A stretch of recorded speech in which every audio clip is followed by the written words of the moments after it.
초강력 허리케인 샌디로 뉴욕 월가가 사실상 이틀 동안 마비됐습니다. 뉴욕 증권거래소와 나스닥은 29일의 오늘도 모든 거래를 중단키로 결정했습니다. 특히 대선을 목전에 두고 초대형 재난 사태가 발생함에 따라 버락 오바마 대통령과 미트 롬니 공화당 후보의 유세 일정도 취소되는 등 대통령 선거에도 적잖은 변수가 되고 있습니다. 지난달 미국의 개인 소비 지출과 소득이 모두 증가했습니다. 미국 상무부는 9월 개인 소비 지출이 전달보다 0.8% 늘어났다고 발표했습니다. 이는 7개월 만에 가장 큰 증가폭으로 전문가 예상치인 0.6%를 웃도는 수치입니다. 소비뿐만 아니라 수입도 늘었습니다. 지난달 미국의 개인 소득은 0.4%가 증가하며 전문가 예상치에 부합했고 전달보다도 개선됐습니다. 달러화에 대한 원화 환율이 심리적 마지노선인 1,100원대를 뚫고도 하락세를 이어가자 정부는 최근 외환시장 기류가 심상찮은 것으로 판단하고 대응책 마련에 애쓰고 있습니다. 금융당국은 단기 차입 억제책인 선물한 포지션 제도의 운영 실태를 전반적으로 점검하기 위해서 은행에 관한 특별 공동검사를 추진하기로 했습니다.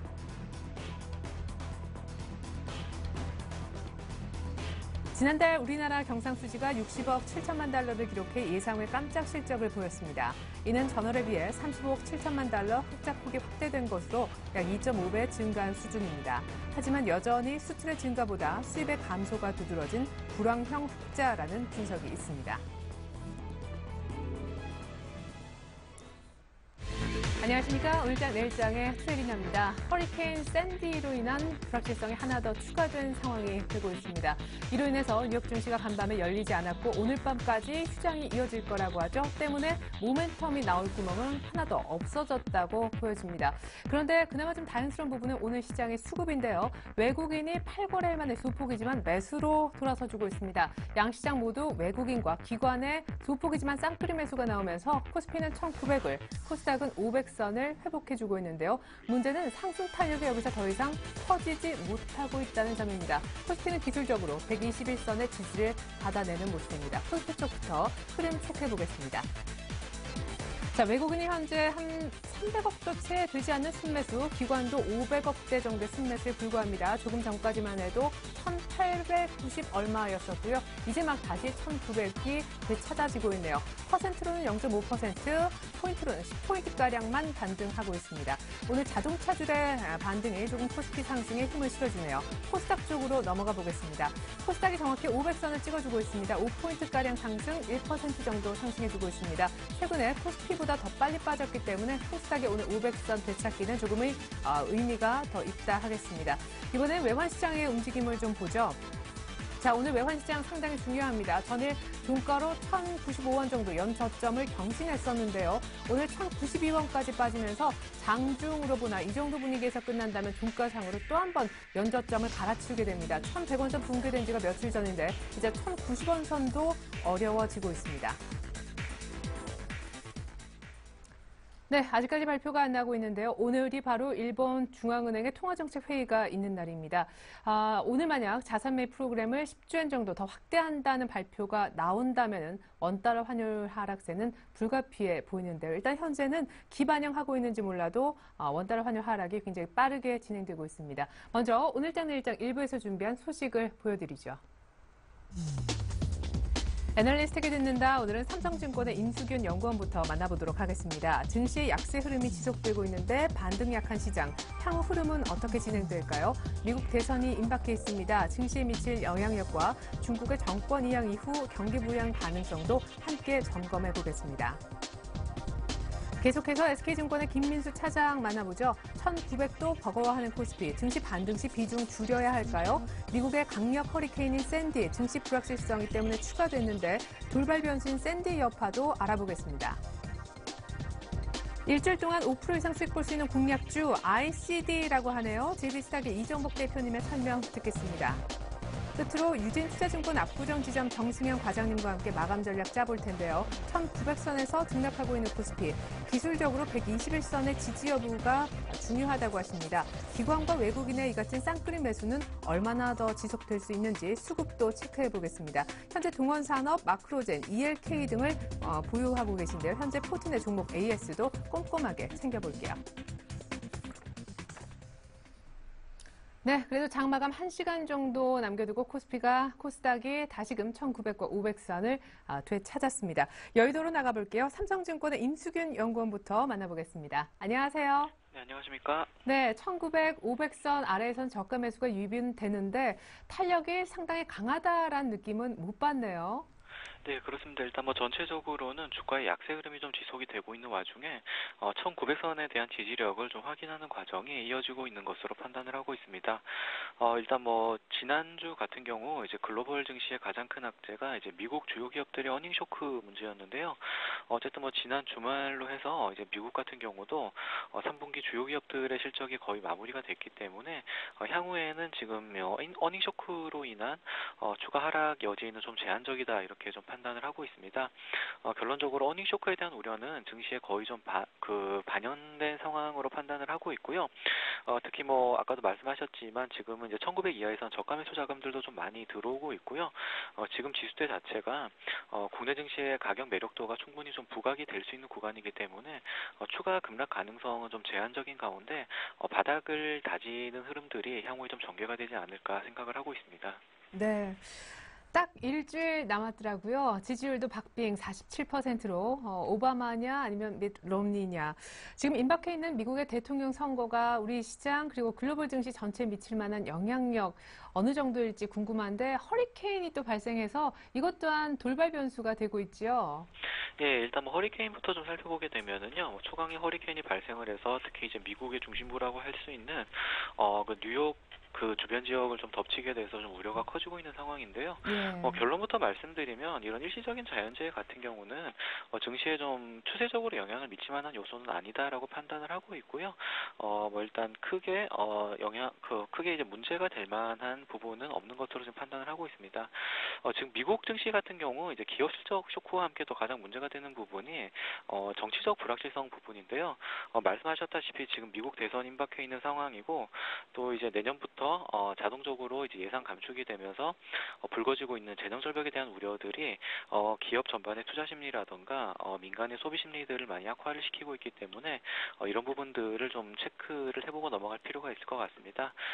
일단 이 부분 같은 경우도 좀 정치적인 이벤트이기는 하지만 그 미국 정당 간 좀 극한의 대립 상황에도 불구하고 최악의 시나리오가 나올 가능성은 여전히 좀 제한적이다라고 판단을 하고 있습니다. 일단 미국 대선 이후에 이런 재정 절벽에 대한 대응책들이 미국에서 본격적으로 논의가 될 전망이고 또 이제 미 연준에서 제출한 이 QE3라고 하는 정책이 또 이런 재정 절벽에 대한 우려감들을 상당 부분 완화시켜 줄 것으로 기대를 하고 있기 때문에 미국 재정 절벽과 관련한 이런 정치 불확실성 이슈도 미국 대선 이후에는 좀 잦아드는 모습들이 나타나지 않을까 생각을 하고 있습니다. 예. 그렇군요. 그렇다면 미국 대선 3일 뒤에 있을 거대한 나라, 이 중국의 정권 교체 이후에 경기 부양책이 나올 가능성은 어느 정도 있다고 보십니까? 예, 일단 중국 같은 경우도 지금 정치적인 불확실성이 많이 부각이 되고 있기 때문에 이제 정권 이양 이벤트 이후에는 좀 의미 있는 부양책들이 나오지 않을까 하는 기대감들이 형성이 되어 있는데요. 이 부분 같은 경우 사실 좀 기대감을 너무 강하게 가지기는 좀 힘들지 않을까라는 생각들을 가지고 있습니다. 중국 같은 경우는 전통적으로 이제 정부가 주도하는 투자로 GDP 성장률을 끌어올리는 이런 정부 주도의 성장률 정책을 펴왔는데 이런 부분들이 좀 사회 양극화라든지 이제 분배 구조 악화 같은 이제 사회 문제들을 많이 유발을 하고 있기 때문에 향후 이제 중국에서 등장할 새로운 정권 같은 경우는 이런 경제 성장 구조 개혁이라든지 또는 이제 분배에 대한 문제들을 좀 더 집중적으로 논의할 가능성이 좀 많아 보이는 상황이고요. 또 이제 중국 같은 경우는 이제 산업별 과잉 투자 이슈들이 좀 상당히 많이 존재를 하고 있습니다. 그래서 오히려 지금 내년 같은 경우는 이제 중국 권력 이양이 마무리가 되면은 이런 산업 구조 조정에 좀 더 박차를 가할 가능성이 크기 때문에 지금 상황으로만 본다 그러면 중국 정권 이양 이후에도 중국 쪽에서 나올 수 있는 강한 경기 부양 모멘텀은 좀 기대하기가 힘든 시점이 아닌가 좀 이렇게 생각을 하고 있습니다. 네. 미국은 대선 이후에 재정 절벽 등에 조금 더 진전된 논의를 기대해 볼 만하다라고 하셨지만 중국은 정권 교체 이후에도 강력한 부양책이 나오긴 어려울 것 같다라고 하셨는데 그러면 이른바 묶어서 G2의 정치적 불확실성, 변수 앞두고 미리부터 저가 매수할 필요는 없는 건지요? 오늘 외국인들이 조금 사주긴 하는데 또 환율 보니까 좀 걱정이 됩니다. 예, 일단 뭐 최근 같은 경우 좀 환율 하락세가 좀 강하게 나타나면서 이런 네. 부분들이 주요 수출주들에 대한 우려들을 많이 키우고 있습니다. 이런 부분들도 지금 국내 증시 약세 요인으로 좀 작용을 하고 있는 것 같은데요. 일단 뭐 전체적인 글로벌 증시의 그림을 놓고 봤을 때는 어쨌든 뭐 지금보다는 연말로 갈수록 좀 전체적인 상황이 개선되는 형태의 흐름이 나타나지 않을까라고 좀 생각을 하고 있습니다. 어쨌든 그 연말로 가게 되면은 미국 연말 소비 시즌과 맞물려서 미국 경제 지표들이 좀 개선되는 흐름들이 나타날 가능성이 크고요. 아까도 말씀드렸듯이 그 기업 실적 악화에 대한 우려도 지금 증시에는 많이 반영이 된 것으로 판단을 하고 있기 때문에 증시 같은 경우는 좀 바닥을 다지면서 완만하게 반등하는 흐름을 이어가지 않을까 생각을 하고 있습니다. 다만 아직까지 좀 증시 변동성이 얼마든지 좀 확대가 될 수 있는 구간이기 때문에 전체적으로는 보수적 스탠스를 유지하자라고 좀 말씀을 드리고 있고요. 업종별로 봤을 때는 좀 핵심 종목군으로의 압축이 필요한 시기가 아닌가라고 생각을 하고 있습니다. 특히 뭐 성장성에 대한 기대감이 부각되는 이머징 소비 관련주라든지 또 기술적인 반등을 노려볼 만한 낙폭과대 대형주 같은 경우는 단기 트레이딩 관점으로도 좀 접근해볼 만한 시기가 아닌가 이렇게 생각을 하고 있습니다. 네. 낙폭과대 대형주 약간의 반등 노리고 짧게 들어가거나 혹은 소비 관련주 성장성이 좋은 쪽으로 포트를 압축할 필요가 있다는 전략까지 들어봤습니다. 삼성증권의 임수균 연구원님 도움 말씀이었습니다. 감사합니다. 네, 감사합니다.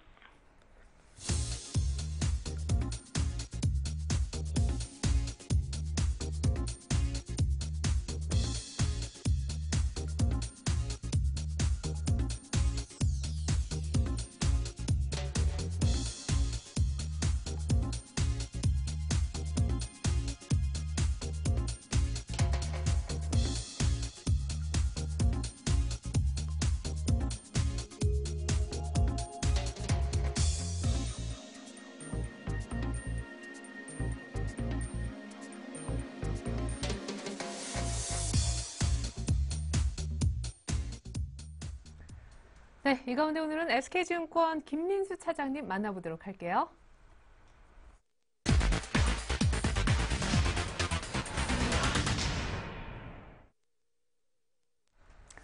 네, 차장님 안녕하세요. 예, 안녕하십니까. 네, 코스피 1900 이하 이쪽 부분에서는 낙폭과대 대형주로 트레이딩 해보자라는 의견도 있는데 우리 차장님께서는 오히려 반등 시 주식을 비중 줄이자라고 의견 주셨네요. 이유는 어디 있습니까? 예, 일단 그 무게 중심을 어디다 두냐의 차이인 것 같습니다. 근데 일단 이제 어떤 1900선 이하에서 매수 관점으로 보게 되면은 주가가 추가적으로 더 갔을 때 그를 좀 추세를 그대로 보아가는 어떤 현상이 될 것 같고요. 반대로 이제 반등시 주식을 정리하자라는 입장이 되면은 어떤 그 무게 중심이 정리 쪽에 실리다 보니까 아무래도 시장을 어떤 이용하는 방향들이 좀 달라지지 않을까 하는 생각이 드는데 일단 이번 주는 전반적으로 반등 기조로 일단 접근을 했습니다. 특히 지난주 같은 경우 제가 이 시간에서도 좀 강조를 드렸지만은 미국 시장이 하락하는 이유가 어떤 채권 발행과 관련이 있다라는 쪽에서 말씀을 드렸고 그렇다고 한다면 그게 끝난 다음에는 이제 미국 시장 중심으로 이제 반등권이 이어질 가능성에 대해서 이번 주도 국내 시장과 같이 연결해서 봤었는데요. 그런데 좀 변수가 닥쳤습니다. 미국의 허리케인입니다. 그것 때문에 지금 한 이틀째 오늘까지 지금 휴장으로 돼 있고 상황 봐서 또 내일까지도 연장할 수 있는 어떤 그런 현상이다 보니까 이 자연재해 앞에서 참 어떤 약한 인간의 모습을 좀 보여주는 것 같기도 하고요. 그렇다고 하더라도 이 미국 허리케인의 여파로 무엇보다 실물 경제 회복세, 특히 미국은 지금까지 이제 경제가 그래도 불안하지만은 좀 나아지고 있다라는 쪽에 초점이 맞춰지면서 움직이는 국면들이었는데 이러다가 이제 실물 경제 회복에 또 찬물을 끼얹지 않을까 이제 그게 가장 노심초사하게 봐야 되는 어떤 흐름이 아닌가 싶고요.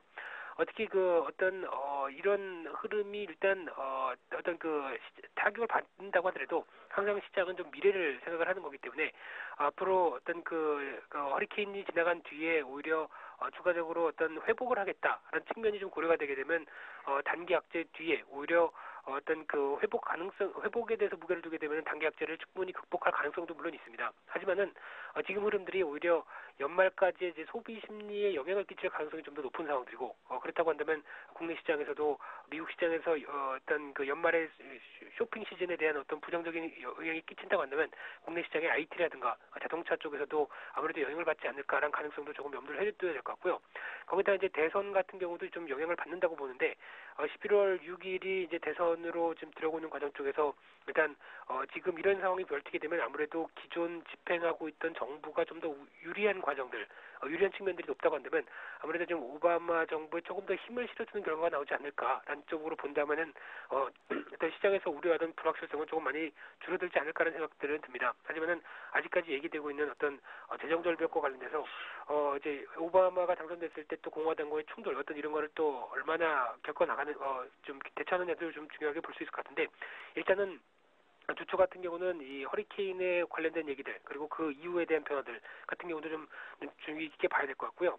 일단 주 후반 같은 경우는 이제 월말 월초입니다. 그러면서 경제 지표가 중요한 것들이 많이 나올 걸로 보여지고 있는데 그래서 미국 고용 보고서 그리고 ISM 제조업 지수 이런 쪽이 좀 발표가 될 걸로 보여지는데 예상치는 소폭 부진합니다. 그렇기 때문에 기대가 좀 많이 낮은 상황들이고 그래서 오히려 중국 PMI 지수는 50대가 넘어가면서 이제 3, 4분기에서 바닥을 찍고 터가는 게 아니냐 어떤 그런 기대감이 좀 큰 모습으로 일단 이제 금요일 때 발표를 하지 않을까라고 기대를 하고 있는데 이런 변화들 특히 아무래도 이제 중국 쪽에서 변화가 좀 더 나오는 게 조금 어떤 그 흐름을 좀 더 기대할 수 있다고 한다면 어떤 흐름도 좀 지켜봐야 될 것 같은데요. 그렇다고 하더라도 국내 시장에서는 이제 낙폭 과대 이후에 반등을 하는데 반등을 시도하는 자체가 아무래도 탄력이 많이 떨어진 채 반등하는 모습들. 그렇다고 한다면 지금 시장에서 탄력이 많이 좀 줄어드는 흐름들 중 하나가 외국인들입니다. 외국인들이 주식을 일관적으로 매도를 하면서 짧게는 한 10월 달 동안 한 1조 가까운 매도세를 좀 보이고 있는 모습들인데 일단 그 환율이 추가 하락하면서 보통의 경우는 원화 강세가 이어질 때 그렇게 되면은 원화 강세를 추가적으로 더 베팅을 하면서 외국인들이 주식 매수를 좀 공격적으로 들어오는데 지금 같은 경우는 오히려 지금 환율 흐름들이 1,100원대 이하로 들어갔을 때가 올해 단기적으로 주식을 차익 실현할 관점이다라는 관점으로 외국인들이 접근하는 게 우세하지 않느냐라는 관점이고요.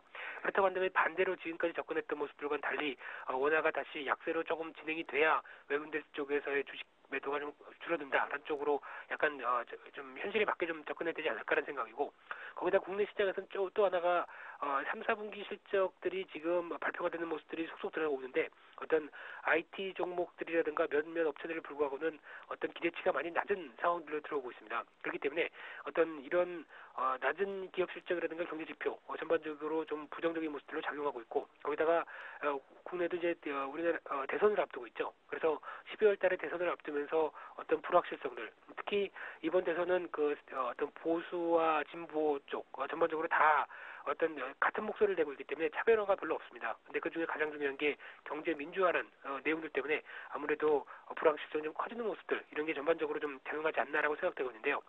따라서 이런 흐름이라고 한다면은 일단 이번 주는 특히 이제 10월 월말쯤 된 어떤 윈도우 드레싱의 효과 어떤 이런 것들도 같이 노려본다고 한다면 일단 반등은 이어질 거라고 보고 있는데 그렇다고 하더라도 반등의 탄력들 이런 것도 좀 비교해보게 되면 약 한 1920선 이상쯤에서는 시장이 좀 무거워질 수 있는 가능성도 염두를 해두시면서 일단 오히려 반등이 시중 주식을 비중을 축소해서 시장을 좀 대응하는 관점 쪽으로 초점을 맞춰드리고 싶습니다.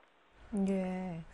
자, 그러면은 미국 대선 이후에 시장이 좀 시원하게 간다. 이쪽도 아니신가 봐요. 중국 PMI를 보고 중국 경기가 저점을 찍었다라는 확신이 서게 되면 그래도 조금 의외로 탄력이 생길 것도 같은데 아까 뭐 지표, 미국 대선, 뭐 중국 변수 여러 가지 얘기하셨는데 가장 초점을 두고 보고 계신 변수는 그럼 어떤 것인지 들어보고 싶어요. 예, 일단 미국도 정권이 바뀌고 중국도 정권이 바뀝니다. 근데 그런 상황 쪽에서 물론 해외 시장 쪽에서도 물론 중요하겠지만은 가장 중요한 모습들이 국내 관련된 지표라고 생각이 됩니다. 특히 국내 관련된 지표가 왜 중요하냐면은 일단 지금은 이제 보통 이제 예견이 했던 모습들이 상저하고 쪽으로 예견을 했다가 지금 또 나오는 내용들을 보게 되면 상과적으로 좀 바뀌는 모습들이고요. 그렇다고 그런 모습들 쪽에서 좀 약간 개인적으로는 많이 좀 충격으로 좀 다가왔는데 3, 4분기 국내 경제 성장률, GDP 성장률이 1.6%대라고 한다면은 지금 과거에 대비해서는 상당히 많이 떨어진 저성장 국면들이고 그렇다고 한다면 이를 타개할 만한 어떤 흐름들 그렇다고 한다면 어떤 정부의 주도라든가 어떤 특히 가장 많이 떨어진 부분들이 설비 투자였습니다. 근데 설비 투자에 대한 어떤 해답을 가지고 있는 어떤 기업들에 대한 모습들인가 하면은 아직 그런 모습들이 좀 떨어져 보이고요. 그렇다고 한다면 설비 투자에 대해서 강하게 어떤 드라이브를 걸 수 있는 쪽이 아무래도 어떤 그 대선 주자들이 얘기하는 어떤 중소기업 중심의 어떤 변화, 경제 민주화라고 한다면 그쪽을 드라이브를 시키기 위해서는 아무래도 또 재정을 지출하면서 어떤 변화가 들어가게 된다면은 지금 안 그래도 그렇게 크게 재정 비율이 그렇게 완전히 뭐 공공 채무까지 합치면 그렇게 썩 좋은 모습들은 아닌데 여기다 재정을 늘리면서까지 어떤 부양책을 또 같이 이어질 수 있느냐 여부도 되게 만만치 않은 것 같습니다. 그렇다고 한다면 아직까지는 지금 어떤 그 국내 자생적인 변수보다는 해외적인 변수 쪽으로 어떤 나아지는 게 확인되면서 다시 한번 움직이는 변화들 이런 것까지 감안하게 되면은 일단 그 내년 상반기 정도 부분까지도 일단 시작을 그렇게 좀 썩 좋게 보고 접근하기는 좀 부담스럽지 않을까 그렇게 볼 수 있을 것 같습니다. 네. 좋습니다. 반등 시 주식 비중 줄이자. 왜냐? 더 간다고 해도 한 1920 정도가 닿을 것이기 때문에 한도가는요. 이런 얘기해 주셨는데. 자, 그럼 포트에서 이제 아까 환율 얘기를 좀 포인트로 잡아서 자동차주는 오늘 반등 시 비중을 줄여야 되는 영순위인지 궁금합니다. 지금 원달러 환율이요. 1,100원대에서 거의 한 4일, 5일 만에 1,090원대도 깨질 것 같거든요. 이 정도면 환율 하락세뿐만이 아니라 하락 속도도 굉장히 가팔라 보입니다. 자동차주에 대한 대응법 궁금하고요. 포트 어떻게 꾸려갈까요? 예, 일단 지금 포트 자체로는 지금 두 업종밖에 없습니다. 음식료과 IT 쪽, 특히 IT 같은 경우도 디스플레이 쪽과 낸드 플래시 중심의 어떤 반도체 이 두 가지 쪽만 일단 한정을 짓고 있고요. 근데 이 디스플레이 같은 경우도 물론 그 환율의 영향을 받습니다. 수출 관련된 쪽이기 때문에. 그런데 일단 내년 상반기 같은 경우는 이제 디스플레이 업종 같은 경우도 디스플레이 업종 자체적으로 어떤 치킨 게임이 완료되는 어떤 그런 시점이 나오기 때문에 오히려 공급 부족 사태의 가능성들까지 생각해 보게 되면 아무래도 좀 그를 미리 반영하는 지금쯤이면은 오히려 주가가 조금 더 어떤 활기를 좀 띠지 않을까라는 관점이고요. 마찬가지로 D램은 축 처져 있는데 낸드 플래시 같은 경우는 지금 최근 들어서 반등하는 폭이 조금 가파릅니다. 그래서 그런 영향들 물론 어떤 뭐 대만의 감산이다 아니면 뭐 어떤 착시 효과다 여러 가지 얘기는 많지만은 당장 가격적인 모습들로 그렇게 다가온다 그러면 아무래도 SK 하이닉스를 중심으로 나오는 어떤 그런 면에는 조금 더 긍정적이지 않을까라는 관점들로 그래서 한 10% 정도 비중 그리고 음식료 업종은 내수주의 대표주입니다. 말씀하셨던 환율 관련된 쪽에서의 대표적인 모습이기 때문에 그런 관점들 체크를 해보면서 말씀드려보고 싶고요.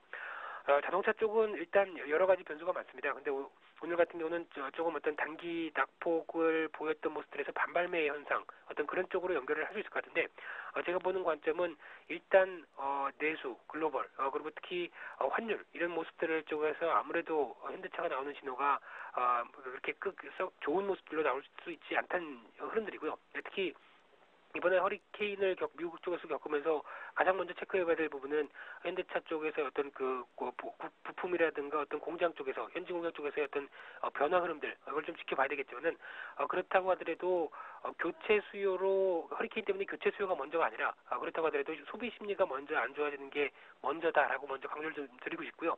그런 차원에서는 아직 호재보다는 악재가 좀 많은 상황들 어떤 그런 쪽에 대한 접근들 쪽으로 먼저 말씀을 좀 드려보고 싶습니다.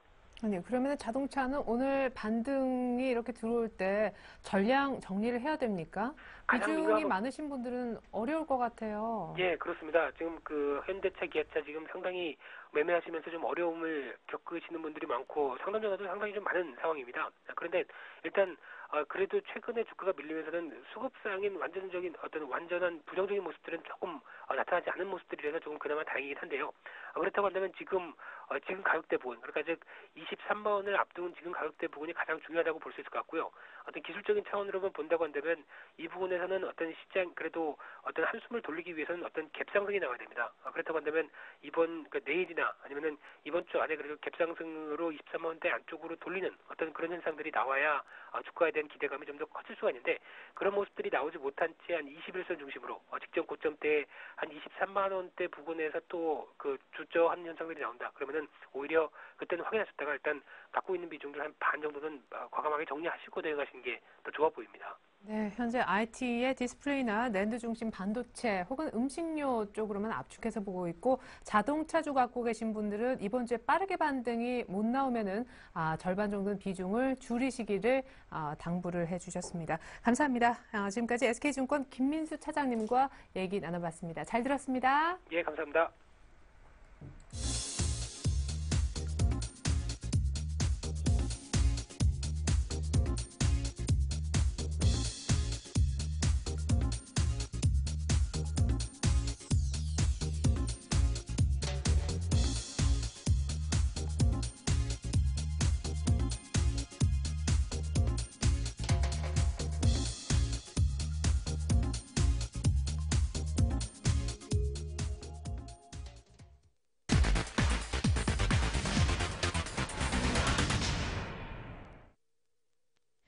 안녕하세요. 주간 5% 공략주 김보람입니다.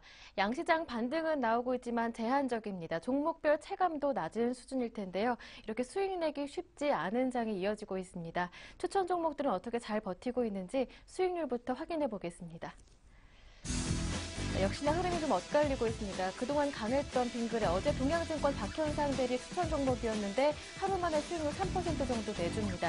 하지만 우진플라임과 한올바이오파마는 5%, 3% 정도 손실폭이 조금 더 커졌고요. 아쉽게도 선진과 BS제강은 아직 매수 기회를 주지 않은 것으로 집계되고 있습니다. 네, 이 가운데 오늘은 JB스탁 이정복 대표님 연결해 보겠습니다. 안녕하세요. 네, 안녕하세요. 좀 아쉽습니다. 4,100원 네네. 손절가라고 하셨었는데 아직 종가 기준으로 이탈하지 않았습니다. 오늘이 네네네. 조금 기로가 되지 않을까 싶은데요. 대응 전략 네네. 어떻게 해볼까요? 지금 이 시간에 제가 소개드린 종목 중에 처음으로 이제 손실줄 나온 것 같은데, 근데 크게 걱정할 종목은 아니라고 생각을 하고 있습니다. 처음부터 이 종목은 이제 소개드릴 때 포인트 자체가 거래가 이제 좀 많지가 않고 이제 중소형 가치 스몰캡 종목으로 이 종목을 소개를 해드렸었는데, 최근에 코스닥이 좀 폭락을 하면서 근데 문제는 이제 거래량이 없이 기술적으로 보시면 거래량이 없이 지금 밀렸기 때문에 지금 현재 한 4,000원 초반권 요 가격권에서는 어느 정도 지지 라인이 어저께도 밑꼬리가 나와주면서 지지가 나와주고 있고요. 그리고 일단 실적 대비했을 때는 엄청나게 저평가 종목인 것만은 확실하고 또 코스피 종목입니다. 그리고 이제 앞으로 해외 쪽에 대한 수출이나 또 4분기부터 이제 매출이 계속해서 증가한다는 그 리포트도 이제 얼마 전에 나왔었는데 연말까지 좀 매출이 늘어난 다음에 업황 회복이 조금만 된다면 자산 가치 대비했을 때도 굉장히 저평가 종목이기 때문에 이 종목에 대해서는 일단 지금부터는 오히려 홀딩하는 전략이 맞다 이렇게 판단을 하고 있습니다. 네, 그렇다면 우진플라임 손절가는 조금 하향 조정하신 건가요? 네, 이 종목에 대해서 손절가를 좀 제가 말씀을 드리면 지금 조금씩 주가가 좀 빠졌었는데 거래량이 거의가 없는 상황에서 전 저점이 한 4,000원 선 정도 요 라인을 만약에 이탈을 시킨다면 근데 제가 이제 투자하는 스타일에 따라서 제가 한 가지 좀 팁을 드리고 싶은데 우리가 이제 주가가 떨어질 때 손절을 해야 될 종목이 있고 보유를 해서 오히려 물량을 늘려야 될 종목이 있는데 이제 좀 전에 이제 뭐 기아차 같은 경우 이제 말씀을 드리면 이제 최근에 좀 많이 빠지고 있는 게 자동차 업종인데 이런 종목들은 현재 실적이 굉장히 좋게 나오고 있고 현재 주가도 굉장히 저평가 종목입니다. 그래서 오히려 올라갈 때 주식을 따라잡아서 수익을 내기는 굉장히 어렵다고 저는 개인적으로 판단을 하고 있고요. 그러면 이제 주가가 빠졌더라도 실적이 괜찮은 기업들은 반드시 윗방향으로 다시 틀어질 수 있기 때문에 기업 가치의 변화가 없다면 손절가를 4,000원으로 좀 조정을 4,100원으로 제시를 해드렸었는데 4,000원을 손절가를 좀 다시 제시를 해드리고 이 가격 이탈시키지 않는다면 중장기적으로 보유하는 전략 제시해드리겠습니다. 네, 우진플라임 손절 가격은 4,000원으로 조정해 주셨고요. 지금 가격대가 매수 기회가 될 수도 있겠다라는 말씀 들어봤습니다. 네, 그렇다면 오늘의 추천 종목은 어떤 종목입니까? 네, 금일 같은 경우는 이제 일전에 한번 한 8% 수익을 드렸던 종목인데 ICD라는 종목을 다시 한번 좋은 타이밍인 것 같아서 가지고 나왔습니다. 이 종목 자체도 이제 우리가 투자 포인트를 간략하게 언급을 해드리면 그 아몰레드 디스플레이 이제 전공정 장비 제조업체고요. 국내에서 이제 아몰레드 이제 시각 장비 업체 중에서는 국내 1위 업체입니다. 그리고 SMD 이제 독점 공급 및 이제 LG 등의 안정적인 매출처가 확보가 돼 있고 또 최근에 주가가 올 한 해 작년부터 해서 41,000원부터 지금 최저점이 12,500원으로 좀 나와주고 있는데 그 3개월 동안 좀 바닥을 지지했다 판단을 하고 있고요. 올해 이제 삼성 아몰레드 투자가 좀 지연이 되면서 실적이 좀 우려가 되지 않겠나 해서 주가가 좀 많이 빠졌는데 이제 회사 쪽에서 제가 알아보니까 실적 자체에 대해서는 전 분기하고 별 차이가 없고 지금 현재는 좀 저평가라고 좀 판단이 들고 있고요. 또 한 달 전에 자사주에서도 매입을 완료했습니다. 그리고 이제는 더 이상 매입을 하지 않고 있고요. 그다음에 갤럭시 3 판매 호조에 따라서 아몰레드 이제 패널 수요가 계속해서 증가가 된다면 삼성이 연내 OLED 공장 이제 확장 라인을 발주할 계획이 있기 때문에 최소한 2조 이상의 투입을 할 것이라고 좀 판단을 하고 있습니다. 그래서 기술적으로 이 종목에 대해서 다시 한번 언급을 해드리면 우리가 이제 주가가 빠졌을 때 거의 장기 이평선, 단기 이평선이 있는데 연속적으로 주가가 하락했을 때 잡는 것이 아니라 주가가 이미 7월 달에 1차 바닥을 찍었습니다. 그리고 3개월 동안에 이 종목에 대해서 지지 라인을 구축을 해주고 있는데요. 이 시간에 소개드렸던 유사 패턴으로는 네오위즈 게임즈 같은 경우 네오위즈 그 종목도 이러한 타이밍에 제가 소개를 해드렸었고, 그래서 또 얼마 전 에코프로도 이런 타이밍에 제가 소개를 해드렸었습니다. 그래서 기술적으로 전 저점을 이탈시키지 않은 점이 굉장히 긍정적으로 보고 있습니다. 10월 16일 날 그 전날에 10% 이제 하락을 했을 때 전 저점을 이탈시켰어야 되는데 시키지 않고 다음날 오히려 외국인들이 대량으로 매수를 해주면서 전 저점을 지지해주는 모습을 보여주고 있습니다. 그래서 현재 가격에서 매수는 오늘 종가로 매수하시는 전략을 좀 제시해드리고요. 목표가로는 단기적으로 14,500원을 제시해드리겠습니다. 그리고 손절가로는 12,400원을 종가 이탈할 시 일단 손절로 대응을 하겠습니다. 네, 이전에 이종복 대표님과 함께 수익을 한번 내줬던 종목입니다. ICD 다시 한번 기회를 잡아볼 텐데요. 오늘 종가로 가능하겠고요. 손절 가격은 12,400원 그리고 목표 가격은 15,000원으로 말씀해 주셨습니다. 네, 말씀 잘 들었습니다. 고맙습니다. 네, 감사합니다. 네, 지금까지 주간 5% 공략주 김보람이었습니다.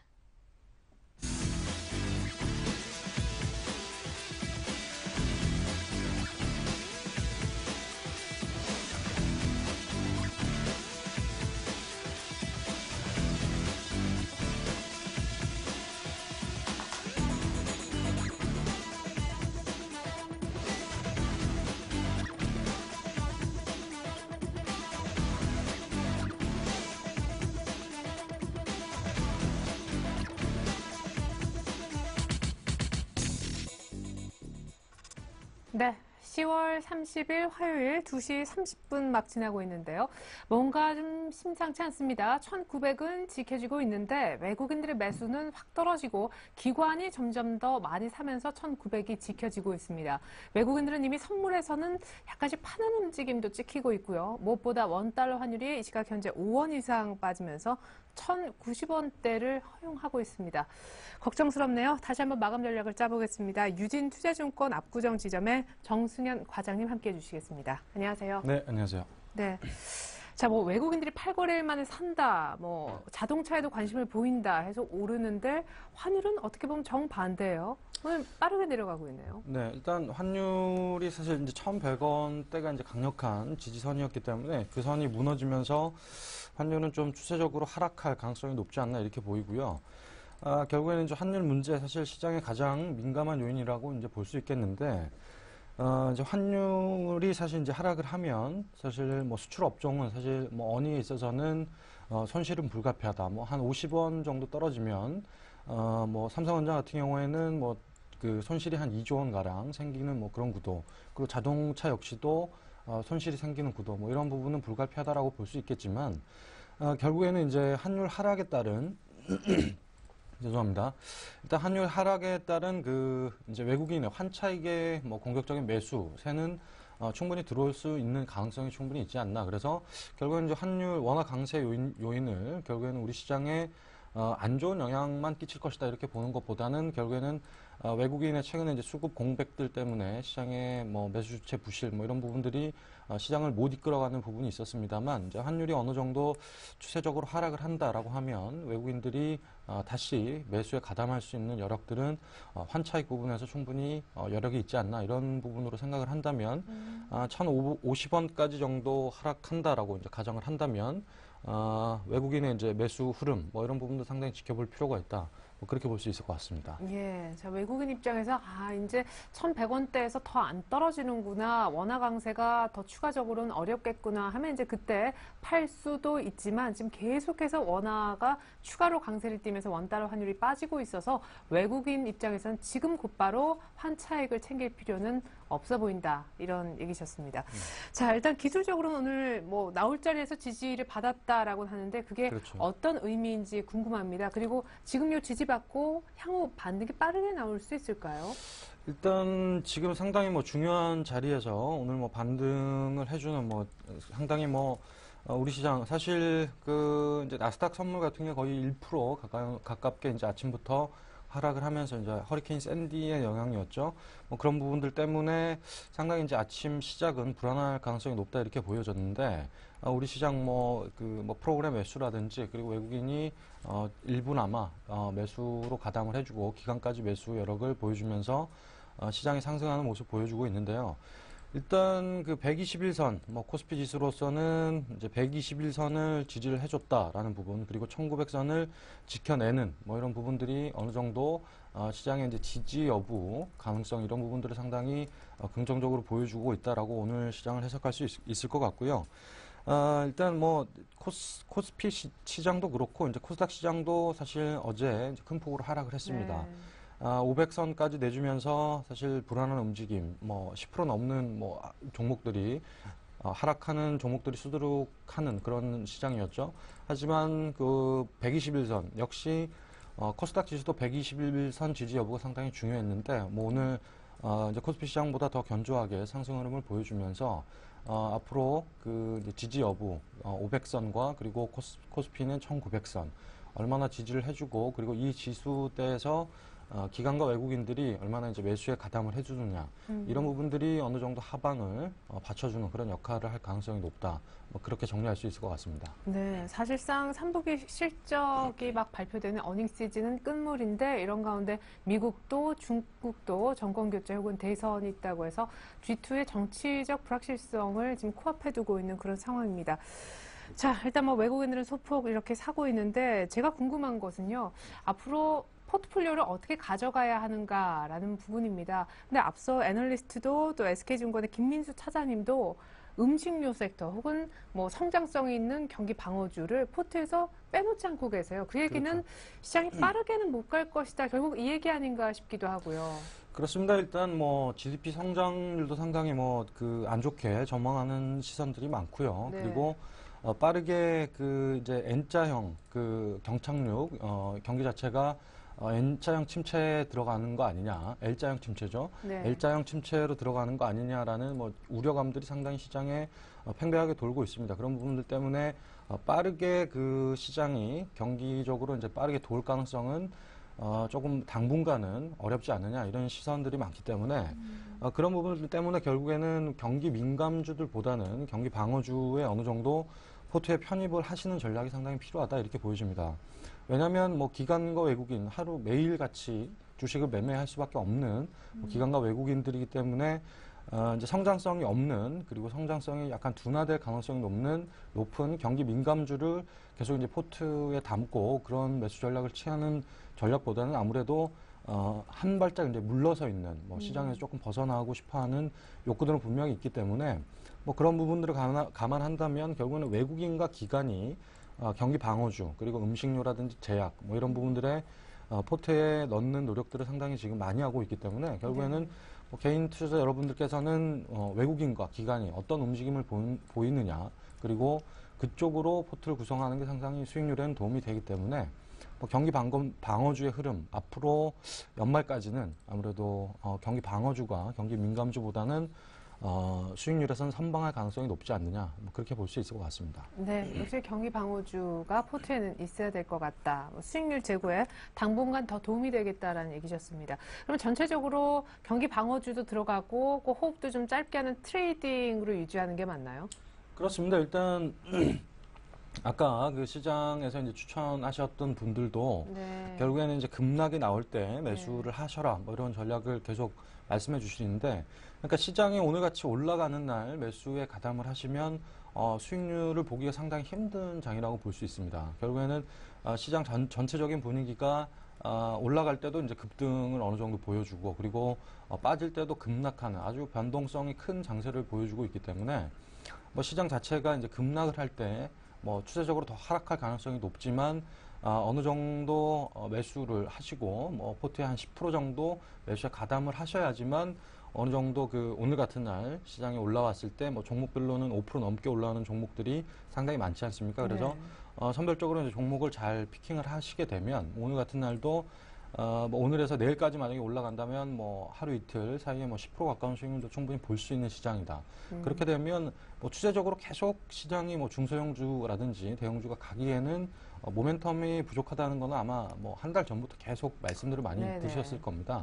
그러니까 결국에는 이제 단기적인 관점, 그리고 연말까지는 트레이딩 관점에서 계속 이제 시장에 접근하시는 게 필요할 것 같고, 그리고 장이 빠질 때 좀 두렵지만 매수에 가담하시고, 그리고 장이 올라갈 때 조금 더 올라갈 가능성이 높아 보이지만 이제 매도를 하시는 전략. 결국에는 반대로. 그렇죠. 그렇게 이제 트레이딩 관점에서 보셔야지만 시장의 그 분위기상 뭐 추세적으로 상승하는 장, 그리고 추세적으로 하락하는 장, 이렇게 뭐 급락, 급등, 이렇게 변동성이 큰 장에서는 대응 전략을 이제 다르게 가져가셔야 됩니다. 그런 부분들을, 뭐 감안한다면 지금 현재는 트레이딩 관점에서 구간을 좀 짧게, 수익률도 좀 짧게 치고 빠지는 형식의 매매 패턴이 필요한 시점이 아닌가 그렇게 보여집니다. 예, 섹터로는 아무래도 경기 방어주, 그리고 호흡은 짧게 뭐 소위 방망이를 짧게 잡아라, 지금 그 얘기를 해주셨는데, 하나만 더 여쭤보고 이제 포트 얘기를 나눠보겠습니다. 자동차주가 그야말로 급락 이후에 오늘 좀 반등다운 반등이 나오는데, 뭐 예를 들어 실적 발표 현대차, 기아차 전후로 해서도 급락한 다음에 곧바로 반등도 되돌리고 했지만은 그 이후에 또 빠졌던 모습을 많은 분들이 함께 보셨단 말이에요. 오늘 반등을 하는데 환율을 보니까 또 향후에 뭐 이교대 뭐 이런 조금 악재라면 악재인 것도 기다리고 있는 것 같고, 자동차주 어떻게 해야 됩니까? 자동차주에서 이렇게 몰릴 줄이야 생각도 못 하셨을 것 같아요. 그런데 아마 시장 아마 한 자동차주가 이제 계속 갈 때 아마 대부분의 뭐 애널리스트라든지 뭐 시장의 전문가, 소위 전문가라고 하시는 분들이 대부분 삼성전자는 홀딩을 하시고 끝까지 연말까지 가져가셔도 좋다, 뭐 이렇게 얘기를 많이 했습니다. 6월 부터 시작해서요. 그리고 자동차주는 철저하게 트레이딩 관점에서 보셔라라는 말들을 많이 했었습니다. 사실 자동차가 경기 자체가 불안하기 때문에 자동차주들이 물론 이제 금융위기 이후에 우리나라 이제 현대차나 기아차가 다른 뭐 도요타가 무너지는 뭐 지진 때문에 사실 또 안 좋고 뭐 이런 부분들이 있었지 않습니까? 그러면서 어느 정도 그 시장에서 뭐 현대 기아차가 글로벌 시장에서 살아남는 과정에서 일정 부분 이제 성공을 하면서, 그러면서 이제 주가가 레벨업이 되는 모습을 보여줬는데, 전체적으로 이제 글로벌 시장이 뭐 중국도 마찬가지고 유럽, 미국까지도 경기가 불황이다 보니까 결국에는 자동차라는 게 사실 뭐 한두 푼 하는 뭐 제품들이 아니지 않습니까? 그래서 결국에는 상당히 경기에 민감한 뭐 그런 부분들이 있기 때문에 시장이 이제 화랑으로 돌아서기 전까지는 자동차주들은 상당히 조금 뭐 우울한 얘기들을 많이 전망을 했었습니다. 뭐 그런 부분들이 이제 우려로 3분기 실적이 뭐 현대차는 어느 일정 부분 뭐 예상치에 부합하는 결과를 보여줬습니다만, 뭐 기아차는 그러지 못했죠. 그런 우려들이 어느 정도 그 실적으로 나타나고 있는 시점이 아닌가 이렇게 보여지고, 4분기가 뭐 3분기보다는 좋다라고는 얘기를 합니다. 하지만 이제 이전의 성장성만큼은 이제 뭐 시장의 경기도나 뭐 이런 부분도 충분히 있기 때문에 그런 부분들을 감안한다면 예전에 어떤 고점들 뭐 상당히 그까지 가기에는 에너지가 부족한 거 아니냐. 그리고 기관과 외국인도 지금은 아마 트레이딩 관점, 뭐 오늘 같은 날은 뭐 기술적 반등이라고 이렇게 보시는 게 좋을 것 같죠. 뭐 그렇게 본다면 저는 뭐 그 자동차주들은 아무래도 뭐 트레이딩 관점에서 보시는 홀딩 전략보다는 어느 정도 급락이 나왔을 때 매수를 하시고, 이제 대형주다 보니까 한 5% 이상 정도 수익이 나시면 이제 차익 실현하시는 그런 전략이 현재까지는 유효하지 않을까 그렇게 보여집니다. 그러면은 이제 자동차주는 아이고 무서워하고 안 들어가신 분들이라면 다행이고, 또 이제 막 사셨다면 그나마 괜찮을 텐데, 아주 오래전에 먼저 사신 분들을 위한 팁 부탁드릴게요. 앞서서 어떤 분은 이번 주에 급등이 안 나오면은 일단은 뭐 몇 프로 샀든지 간에 산 물량의 반은 현금화 시켜라라고 하시더라고요. 그렇죠. 일단 자동차주가 시장에 다시 주도주로 떠오를 가능성은 저는 크게 높지는 않다라고 보여집니다. 왜냐하면 삼성전자라든지 이제 IT 섹터, 최근에 이제 LG전자, 뭐 LG 그룹주들이 어닝이 이제 개선이 될 여지가 높다 이러면서 이제 어저께 뭐 자동차 그룹주는 크게 빠지고, 그리고 LG 그룹주들은 급등하는 모습을 보여주지 않습니까? 그래서 시장의 트렌드가 그렇게 조금씩 바뀌어가고 있다는 것을 민감하게 이제 감지를 하셔야 될 것 같습니다. 이제 홀대받았던 LG 관련주들이 어느 정도 일정 부분 상승하는 그림을 그려준다면, 뭐 결국에는 그 이제 기관과 외국인의 쏠림들이 이전에 이제 자동차 군단들에 많이 쏠렸다라고 하면 지금은 이제 다른 대안들을 찾고자 하는 노력들이 분명히 보여주고 있습니다. 시장에서. 그런 부분들을 감안한다면 이제 뭐 주가가 이제 또 저점을 깨고 내려가면 기아차 같은 경우는 이제 공매도 물량도 상당히 쏟아지기 마련이고 그런 부분들을 감안한다면 저점 부분 뭐 현대차 기준으로는 전저점 21만 원 선 이 정도까지 다시 내려간다면 저도 정리하시는 게 맞다라고 보이지고요. 일단 어느 정도 21선 23만 원이 넘어서서 안착을 하는 모습을 뭐 한 1, 2주 안에 보여주지 못하면 네. 저도 이제 어느 정도 물량을 줄여나가는 전략이 네. 유효하지 않을까 그렇게 생각합니다. 네, 같은 얘기 하시네요. 자, 기술적인 그런 지표 보실 줄 아는 분, 현대차, 기아차 21선까지 빠르게 못 올라오면 빨리 비중이라도 줄이십시오. 자, 시간이 별로 없네요. 오늘 한 종목 신규 추천주가 있다면서요? 네, 제가 오늘 들고 나온 종목은 MC넥스라는 종목입니다. 네. 이 종목 같은 경우에 사실 급락을 얼마 전에 이제 보여주는 모습을 보여줬는데 이 회사 같은 경우에 이제 카메라 모듈을 납품하는 이제 스마트폰과 그리고 자동차에 납품하는 업체인데 이 회사 같은 경우에는 그 이제 최근에 이제 후방 카메라 그리고 이제 360도 이제 주차 이렇게 지원해주는 뭐 그런 부분들에 있어서 수혜를 입을 가능성이 높다라면서 최근에 주가 흐름이 좋았었습니다. 하지만 3분기 어닝이 상당히 안 좋을 가능성이 높다라는 루머로 인해서 최근에 뭐 한 12,000원, 13,000원에서 9,000원대까지 급락을 하는 모습을 보여줬는데 일단 뭐 전저점이 9,200원, 뭐 그까지도 내려갈 가능성은 충분히 있어 보이는 차트이긴 합니다만 제가 봤을 때는 3분기 어닝이 한 11월 초 정도에 나올 것 같은데요. 그 어닝이 예상치에 부합하는 정도 수준이 나온다면 예전 레벨인 12,000원 선까지 충분히 올라갈 가능성이 있습니다. 그래서 한 오늘 정도 종가 부근에 매수를 하신 전략 그리고 목표가는 12,500원 정도 제시해 드리도록 하겠습니다. 네, 실적 루머 때문에 빠졌는데 괜찮을 거다 실적. 오늘 종가에 사보자 MC넥스 설명이었습니다. 이제 기존 포트 알아볼게요. 네, 기존 포트폴리오에는 동원산업과 마크로젠 그리고 GS 리테일, 지난주 ELK를 편입하신 바 있습니다. 각 20%, 현금도 동일한 비중이었네요. 자, 수익률을 보겠습니다. 오늘 낮 12시 기준 집계 상황입니다. 아하, 마크로젠이 수익을 다 반납했네요. GS 리테일은 소폭이지만 마이너스권으로 바뀌었고 ELK는 오늘 지금 이 시각 현재 집계한다면 수익이 더 불어나 있을 겁니다. 5% 정도 급등인데 동원산업은 뭐 지난주하고 비슷하니까 나머지 세 종목 빠르게 AS 들어볼게요. 네.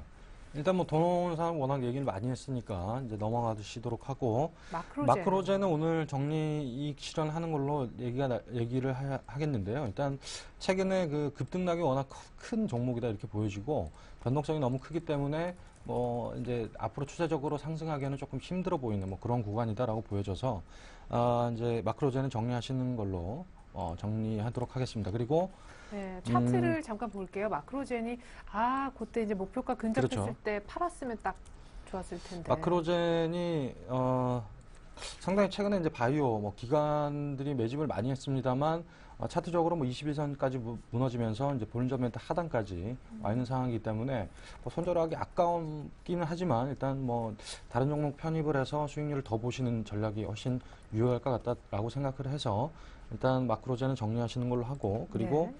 GS 리테일도 이제 경기 방어주 형태의 성격이죠. 그래서 포트에 이제 편입을 하시는 계속 이제 꾸준히 들고 가겠다라는 전략을 세워드리고 그리고 마지막에 이제 ELK 오늘 사실 이제 급등을 하고 있죠. 네. 5% 넘는 모습을 보여주고 정고점인 24,500원을 향해서 뭐 가고 있습니다. 오늘 23,900원 정도인데 충분히 이런 추세라면 정고점 24,500원 뚫을 것 같고요. 그리고 제가 목표가를 28,000원 제시해드렸는데 그까지도 어느 정도 뭐 충분히 갈 수 있지 않나 그렇게 보여집니다. 네, 좋습니다. 이렇게 되면요. 마크로젠 정도만 빼고 오늘 신규 추천주가 있습니다. 완성본 보여드립니다. 자, 종목이 이제 바뀔 것 같아요. MC넥스가 마크로젠 대신에 그대로 들어갑니다. 현금 비중도 동일합니다. 종목은 4가지입니다. 자, MC넥스는요. 차량용 후방 카메라 만드는 업체죠. 실적이 안 좋을 거야. 루머 때문에 빠졌는데 그렇지 않을 거다라고 얘기하셨습니다. 종가 매수 목표가는 12,000원대, 손절가는 9,000원. GS 리테일과 ELK 모두 보유이고요. 동원산업 역시 홀딩하시면 좋겠습니다. 네, 지금까지 유진투자증권 압구정지점 우리 정승영 과장님의 도움 말씀 들었습니다. 감사합니다. 네, 감사합니다. 네, 코스피는 그리고 코스닥은 모두 1900과 500선을 지킬 듯한데요. 오늘 원달러 환율의 종가도 관건이 되겠습니다. 전 잠시 후 종가 들고 2부로 다시 옵니다. 고맙습니다.